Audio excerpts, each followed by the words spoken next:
ಮುಲ್ಕಿ ಲಿಂಗಪ್ಪಯ್ಯ ಕಾಡು ಆಶ್ರಯ ಕಾಲೋನಿಯ ನಿವಾಸಿ 22 ವರ್ಷ ಪ್ರಾಯದ ಪ್ರಿಯಾಂಕಾ ಸೋಮಪ್ಪ ಅಂಬಿಗೇರ್ ಎಂಬ ಮಹಿಳೆ ಏಪ್ರಿಲ್ 25ರಿಂದ ಕಾಣೆಯಾಗಿದ್ದು ಮುಲ್ಕಿ ಪೊಲೀಸ್ ಠಾಣೆಯಲ್ಲಿ ಪ್ರಕರಣ ದಾಖಲಾಗಿದೆ. ಕಾಣೆಯಾದ ಮಹಿಳೆ ಸುಮಾರು 5.1 ಅಡಿ ಎತ್ತರ, ಗೋಧಿ ಮೈಬಣ್ಣ, ದುಂಡು ಮುಖ, ಕಪ್ಪು ಉದ್ದ ತಲೆಕೂದಲು, ಬಲಕೈಯಲ್ಲಿ ಕಪ್ಪು ಬಣ್ಣದ ದಾರ ಇರುತ್ತೆ.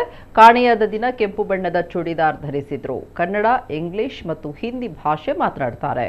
ಕಾಣೆಯಾದವರ ಬಗ್ಗೆ ಮಾಹಿತಿ ಇದ್ದಲ್ಲಿ ಮುಲ್ಕಿ ಪೊಲೀಸ್ ಠಾಣೆ ಸಂಪರ್ಕಿಸುವಂತೆ ಠಾಣಾಧಿಕಾರಿ ಪ್ರಕಟಣೆಯಲ್ಲಿ ತಿಳಿಸಿದ್ದಾರೆ.